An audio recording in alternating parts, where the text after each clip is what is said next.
Okay, so here's my latest project I've been working on.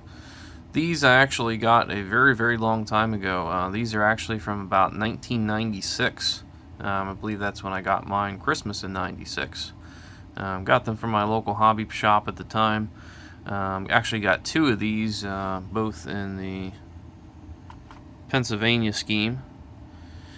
Further time and even really today, they are some of the most detailed E8s you can find. I think they're not quite on par with the Walthers ones that are out, but really other than the Walthers ones, there's nobody that's really done them better, and they're far superior to any of the Model Power, Rivarossi, IHM, AHM, any of those that were out long time ago. So they're pretty nice. These actually came with a Athearn-like drive to them. So it's kind of like blue box era here. So what actually drove me to work on these is the drivetrain here. I've actually had a lot of problems with over the years. Part of the problem is that usually right about here where it connects to the flywheel, this plastic piece here tends to strip. So what ends up happening is the motor's running, but your shafts are not spinning.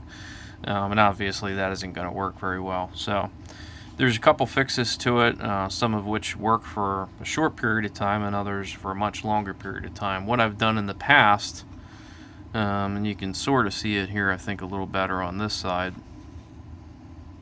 is I actually super glued the little plastic piece there to the flywheel, and that holds for a while.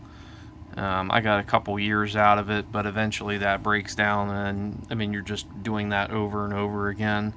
And these motors weren't exactly the most quietest thing out there. They're pretty smooth. I mean, definitely better than most other engines of their time, but everything has gotten better in that 20 years since this one's been produced. So what I'm doing with these is I'm converting them to DCC and sound. This is actually the very last locomotive out of all of my engines from my original 1990s collection when I was in the hobby. It's the very last one to actually receive DCC and sound. And again, I have two of these, and this is pretty much being done with my usual setup, which is Loksound to the TCS WOW speakers in here, because there's a lot of room in this shell. So what I'm doing is actually I'm reusing a lot of parts from other projects. So the nice thing is, since this is basically an Athearn drivetrain, this all comes out. And just like any Athearn blue box, it has their standard Athearn motor mount on the bottom here. And then it has the worm gears here. So what I did was, I took an Athearn ready to run motor that I had as a spare from one of my Amtrak project engines, which I showed in a earlier video from about a month ago, that was getting a Kato motor. So I had two of these ready to run motors spare. I think that I may actually end up using a Genesis motor at some point for these, but for now I'm going to start with a ready to run motor. And what you do is you just get the upgraded worm gears that are designed for the Hex style shafts, which is what the ready to run motors run. So that's a part from A-Line, these little plastic shafts, and you can cut them to length for pretty much whatever you need. And there's a little worm gear that's in there. It looks similar to this one. I'll provide the part numbers for both the worm gear and also for the A-Line plastic shafts. And then pretty much the ready to run motor has the screw mounts and just bolts right in. And really, you don't even need to mess with the height or anything. It pretty much lines up right out of the box. So very easy to do that part of it. Really not any gluing. I mean, I took apart all my trucks and re-greased everything. Put some grease here, and pretty much all in the truck gears, because these are very old and they haven't really been run a whole lot over the last 20 years or so. So some other things that I did, of course, I have the board affixed here. This one isn't quite finished yet. There's a weight plate that's over top of the original drive here, which this is a pretty hefty piece, and if you're not doing sound in your locomotive, you could probably retain this. I'm electing to do sound, so I need the space that this not being in here gives me. So I have a lot of space here in the back in which I can fit 2 speakers, and those are going to go basically in the back half of the shell here. So there's more than enough room in there. And again, just using 2 of the TCS wows in there for that part of it. But with this piece out and the original drivetrain removed, this is pretty much what it looks like. And then I used a small piece of 2-sided tape there just to fix the decoder to the motor so that it doesn't move around. And it lines up pretty well. Still maintains a relatively low profile. And then for the couplers, these are pretty much like Athearn Blue Box. And I used the KD148. Now, one thing I did have to do on the front is because of the fact that this sits in a little bit here, the trip pin I did have to cut off. That way this is able to swing just like it's supposed to without hitting into anything. And of course, for the front headlight here and the number boards, I'll be using an LED headlight. And one of these I've already finished. This is the second and last one that I'm finishing up here. So eventually I'll do a run-by video with them both speed matched and running together, which I think is going to sound pretty awesome. So these ready-to-run motors you can usually find for super cheap. I mean, I happen to have 2 or 3 of them laying around, and I'll probably have more for other projects in the future if I decide not to go to Athearn Genesis motors. So overall, the cost in doing something like this is very, very inexpensive, because these models here you can find for probably less than $50.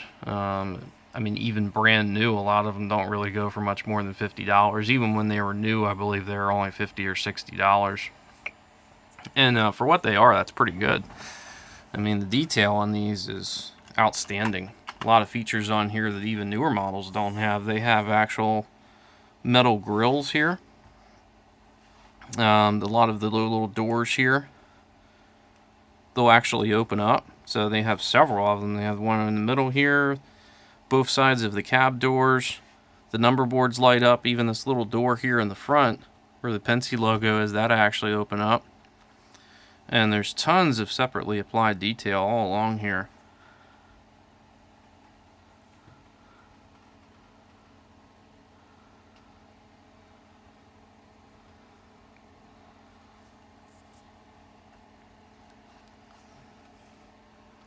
And they actually have working diaphragms on there, so pretty outstanding for around $50 in one of these. And for the parts that you add to it, like I said, ready-to-run motors, you might even be able to find a club or people who are in the model railroading that would just give you a handful of these. They're really not worth that much. So the motors are very, very inexpensive. Mine didn't basically cost me anything.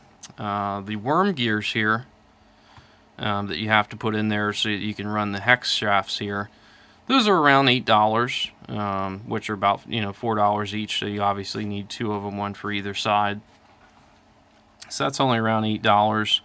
And then your actual drive shafts here, these A-line pieces, which I'll post the part number for those. Those are actually only around $12, I think, for those, maybe even a little bit less. So you figure probably about $20 for your drivetrain parts. Give or take $15 for the motor itself. So not very much to upgrade that. And then of course the decoder here, this is a Loksound Select. You can use other decoders in here. This particular one happens to be around $88. And then of course your speakers here, these are around $8 a piece. So I mean, there you go. You pretty much add all that up, and that's about what one of these costs. And for the end result, I mean, you're still going to come out ahead of what the Walthers is going to charge you for a Tsunami model, which I think these do perform a lot better than Tsunami, and I think they're going to sound a lot better as well. So that, and I did have some sentimental value in these, and them being some of the oldest engines I have, and they were also a Christmas gift long time ago, so they've been in my collection for a long time. They've always been one of my favorite engines that I've had, one of my best runners typically also, so I'm glad to bring these up to date now, and you'll have some ideas if you want to get some of these. They did a ton of different road names in these, so I'm probably going to pick up some Burlington, which is the Chicago Burlington Quincy. so I can actually build the Burlington Zephyr. So I'll probably pick up 2 more of them and do that project and build them pretty much exactly the same way as these. So here in probably at least a couple weeks I should get a video out there of these running together. And also I'll need to pick up some passenger cars to go with these too, because these are typically an engine that ran on the Pensy. They started showing up in the early 50s, and then they pretty much ran till the end of it. And then of course they also ran on Amtrak later. So that's pretty much it for this video.